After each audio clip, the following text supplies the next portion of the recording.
আজ থেকে প্রায় 2500 বছর আগের ঘটনা এটা। এটা প্রাচীন গ্রিসে ঘটছিল ঘটনাটা এরকম যে একটা মাঠের মধ্যে 20-25 জন মিলে গল্প গুজব করতেছে। হঠাৎ করে গল্প করতে করতে একজন অজ্ঞান হয়ে পড়ে গেছে। যখন অজ্ঞান হয়ে পড়ে গেছে তারপরে তার সারাটা শরীর ভূমিকম্প হলে মাটি যেমন কাঁপতে থাকে এরকম করে সারাটা শরীর কাঁপতেছিল। বেশ কিছুক্ষণ কাঁপলো। আশেপাশের লোক চিন্তা করতেছে এ নিশ্চয়ই বোধহয় কোনো অপকর্ম করছে, অন্যায় করছে, এই কারণে ঐশ্বরিক কোন শক্তি তাকে অজ্ঞান করে এরকম করে শরীরের মধ্যে দেখতে পাচ্ছে না, কিন্তু যে পানিশমেন্ট দিচ্ছে, শাস্তি দিচ্ছে। তো এইরকম 1-1.5 মিনিট হওয়ার পরে কাঁপুনি যখন বন্ধ হলো, কিছুক্ষণ পরে এদিক ওদিক থেকে পানি নিয়ে এসে তার গায়ে ছিটাই দিছে।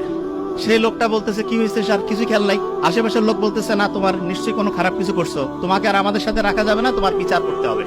বিচার করার জন্য তাকে ওইখানকার যে বিচারক কমিটি ছিল জোর জবরদস্তি করে টেনে হেসড়ে তাকে সেখানে নিয়ে গেছে। নিয়ে যাওয়ার পরে যারা বিচারক আছেন তারা জিজ্ঞেস করছে যে তোমার সম্বন্ধে যে অভিযোগ আসছে এইটার ব্যাপারে তোমার বলার কি আছে। তো ওই লোক তো অজ্ঞান হয়ে গেছিল, সে জানেও না যে কি করছে। সে বলতেছে আমি তো কিছুই জানি না, কিছুই খেয়াল করতে পারছি না।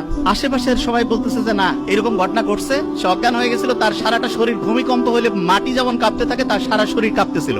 তখন বিচারকরা এদিক ওদিক তাকাইলো, সবাই একই সাক্ষী দিচ্ছে এবং বিচারকরা বুদ্ধিশুদ্ধি করে বলল যে তুমি নিশ্চয়ই এমন কিছু করছো, এই সমাজে তোমার আর রাখা যাবে না, তোমাকে 1 সপ্তাহের মতো সময় এখানে আমরা আলাদা করে, ওই যে করোনায় আক্রান্ত হইলে যেমন একদম আলাদা করে রাখতো না, শুধু আলাদা করে যে চেহারা দেখার বুদ্ধি নাই, খাবার টাবার দিত, এরকম করে 1 সপ্তাহ রাখবো, তারপরে তোমাকে এইখান থেকে দ্বীপ থেকে বের করে অন্য জায়গায় নির্বাসনে পাঠিয়ে দেওয়া হবে। প্রাচীন গ্রিস দেশে 2500 বছর আগে যখন যে কেউ এরকম ঘটনার মধ্যে পড়তো তখন তাকে এরকম করে জোর জবরদস্তি করে ওই বিচারকদের সামনে নিয়ে আসতো। বিচারকরা যখন শুনতো যে 8-10 জন বলতেছে যে হ্যাঁ এই লোকের এইরকম ঘটনাই ঘটছে, তখন তাকে 1 সপ্তাহ এক জায়গায় আটকে রাখার পরে তারপরে নির্বাসনে অন্য জায়গায় পাঠিয়ে দিত। তো এরকম করে প্রায় 15-20 বছর চলছে এই ঘটনা প্রাচীন গ্রিসে। হঠাৎ করে একটা অদ্ভুত ঘটনা ঘটছে। ঘটনাটা একদিন বিচার চলছে, একজন এরকম অজ্ঞান হয়ে গেছিল, তার শাস্তি, তার পানিশমেন্ট কি হবে এটা নিয়ে যখন বিচারকরা আলোচনা করছে, হঠাৎ করে একজন বিচারক অজ্ঞান হয়ে গেছে এবং সেই বিচারকের সারাটা শরীর ভূমিকম্প হইলে যেমন কাঁপে সেরকম তার শরীরটা কাঁপতেছিল।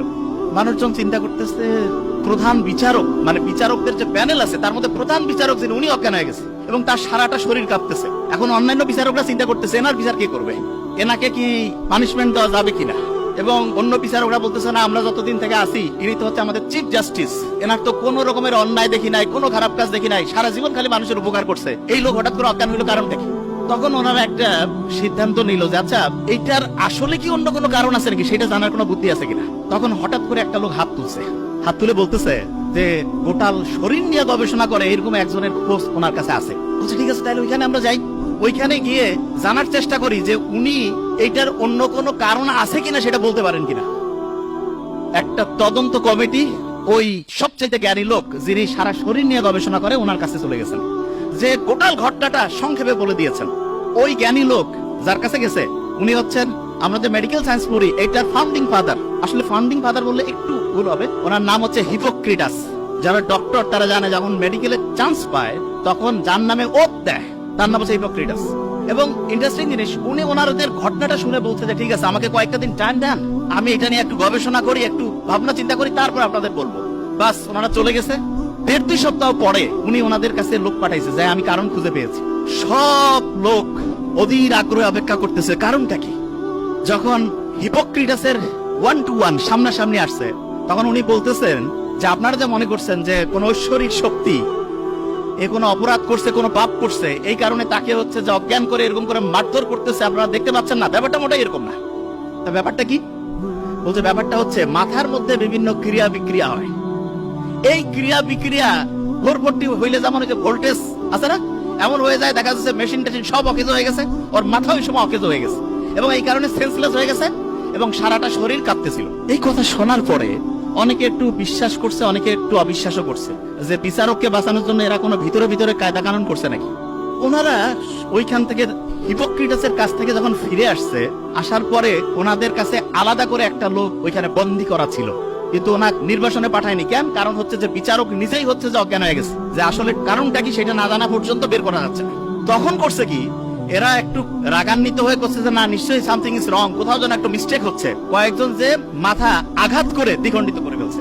মাথার খুলি যদি খুলে ফেলে তখন দেখা যাবে যে একটা গ্লাসের মধ্যে যদি পানি রাখি, ওর মধ্যে মাখন রাখলে যেমন হয় টোটাল মাথাটার মধ্যে আমাদের ব্রেনটা অনেকটা মাকড়ের মতো।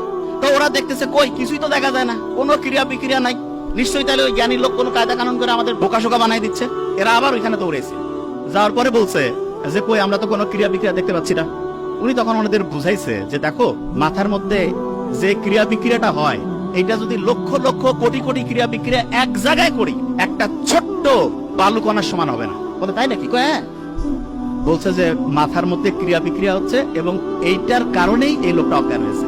আজ থেকে 2500 বছর আগে যখন কোনো টেকনোলজি ছিল না, কোনো পরীক্ষা নিরীক্ষা ছিল না, তখন হিপোক্রেটাস এই ঘটনাটা বলছে। এবং এখন আমরা হচ্ছে মাথাকে স্ক্যান করি, স্ক্যান করার জন্য একটা পরীক্ষার নাম আছে, আমি কিন্তু ধরবো, বি কেয়ারফুল। পরীক্ষাটার নাম হচ্ছে ইইজি। কি নাম?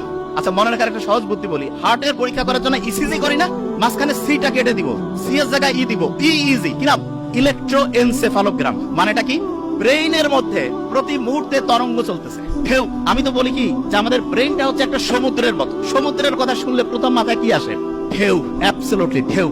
প্রত্যেক মুহূর্তে ব্রেইনের মধ্যে ঢেউ চলতেছে। ব্রেইনের মধ্যে মোটা দাগে 5টা ওয়েভ আছে, মোটা দাগে 5টা ওয়েভের মধ্যে একটা ওয়েভ আছে সবচাইতে স্টুডেন্টের জন্য প্রয়োজনীয় ওয়েভ। ন্যাচারালি ব্রেইনের মধ্যে ওই ওয়েবটা তৈরি করা যায়, যেটা তৈরি করলে পরে অল্প একটু পড়লেই পড়া শর্ট টার্ম থেকে লং টার্ম মেমোরি সেন্টারে রিজার্ভ হওয়ার যে প্রক্রিয়াটা, এটা ফাস্ট হবে। আর্টিফিশিয়ালি মানে আমরা নিজেরা চাইলে পরে ব্রেইনের মধ্যে ওই ওয়েবটা তৈরি করতে পারবো। বেশিরভাগ জনের মাথায় আসতেছে যে আসলে ওই ওয়েবটার নাম কি, ঠিক না? ইংরেজির প্রথম বর্ণের নাম কি? এ দিয়ে শুরু, আলফা ওয়েভ। কি নাম? কারণ প্রশ্ন হলো আলফা ওয়েভ ব্রেইনের ন্যাচারালি কখন তৈরি হয় সেটা আগে বলি। মোহাম্মদ সাল্লাল্লাহু আলাইহি ওয়াসাল্লাম যে বলছে যে রাতের আর্লি উনি ঘুমাইতো, এবং ঠিক কেউ যদি এশার নামাজের পরে ইনশাআল্লাহ ঘুমায় যায়, ভোর 3টা, 3:30, 4টার মধ্যে ঘুম থেকে উঠবে। আলফা ওয়েভ, ন্যাচারালি আলফা ওয়েভটা আমি পাবো আর্লি মর্নিং। আর্লি মর্নিং মানে হতে পারে ভোর 4টা-5টা থেকে সকাল 8টা-9টা। এই সময়ে ব্রেইনে আলফা ওয়েভ থাকে। নামাজ পড়লাম, নামাজের পরে যদি 20টা মিনিট পড়ি, 20টা মিনিট, 20 মিনিটে দেখবো অন্য সময়ের 1.5-2 ঘন্টার পড়া হয়ে গেছে। তাইলে আর্লি মর্নিং।